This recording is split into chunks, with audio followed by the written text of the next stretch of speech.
I get a strange feeling traveling through the lands of Shadow, a very different feeling from the base game. And yeah, it could be the giant shadow tree ever looming overhead, invoking a sense of dread and despair. A stark contrast to the lands between being bathed in bright gold light from the Erdtree. But I think the feeling goes deeper. Something is off. And in this video, I want to gather my thoughts on Shadow of the Erdtree. Sorry if this all comes off as messy, disjointed. That's just the way my brain works.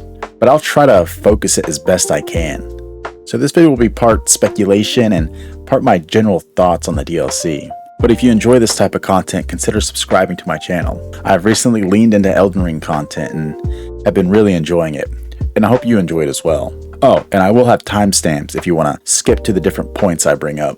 Anyways, I've now beat Shadow of the Erdtree twice, and after listening to everyone's praises and complaints, I wanted to give my own opinion on how I feel about it all. From the problems people have with the difficulty, to the direction FromSoft went with the story and lore. I want to cover it all and break it down to my final thoughts, so spoilers ahead. Now starting off, I just want to say that I love Elden Ring. It's been one of the best games that I've ever played, and the DLC is right there with it. I give the whole experience a 10 out of 10.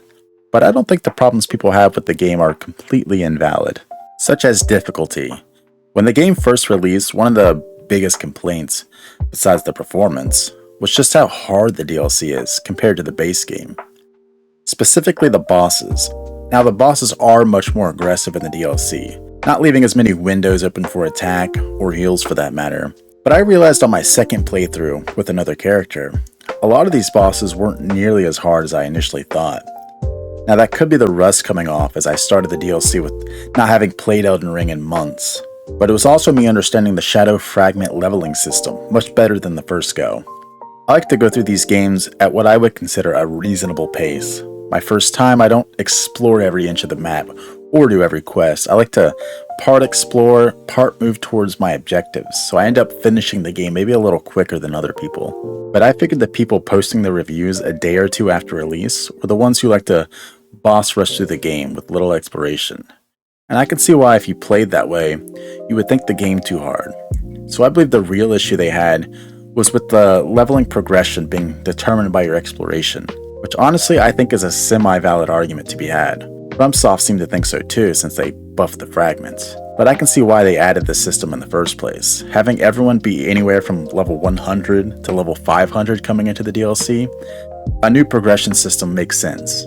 I think overall I'm okay with it. It played into my playstyle just fine. I found the DLC just the right amount of challenging. Coming back to exploration, Shadow Fragments aside, it's not without its problems. I did find some aspects of the exploration to be lacking. There were many times I was exploring an area, typically an area you would think to hide a nice weapon or spell, only to find a smithing stone or cookbook.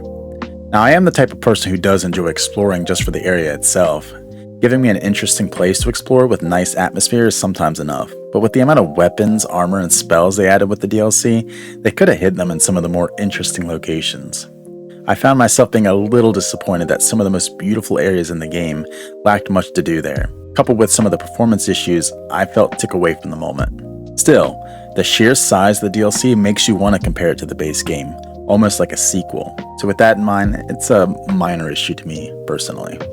Okay, moving on to lore. And here's where I get a little deranged. I think this is where that strange feeling I get is rooting itself at. Something feels off or missing from the DLC. And I think it starts with the final boss, Promised Consort Radahn. I'm not the only one who was caught off guard by Radahn. The base game seemed to be pointing at Godwyn being the one Miquella was trying to resurrect. And I feel like he is strangely missing from the DLC. You do see his death route in a couple dungeons, but other than that, he isn't getting much love in the realm of Shadow, where all manner of death wash up. And I have a bit of a crazy theory why.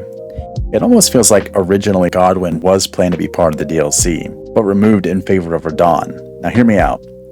This might just be cope because I want more Godwyn, but George R.R. Martin hinted at a possible Elden Ring movie or TV series. And I thought perhaps that is why Godwyn was removed and replaced with Radahn.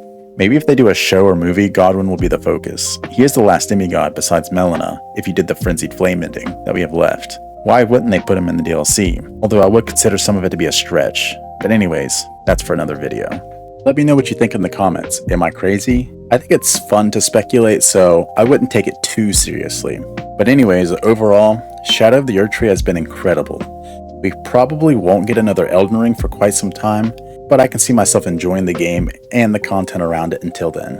I'm going for another full Elden Ring playthrough now, so hopefully I get into some interesting stuff for another video. And if you enjoyed this one, leave a like, subscribe, and thank you for watching. I really appreciate it. Bye bye.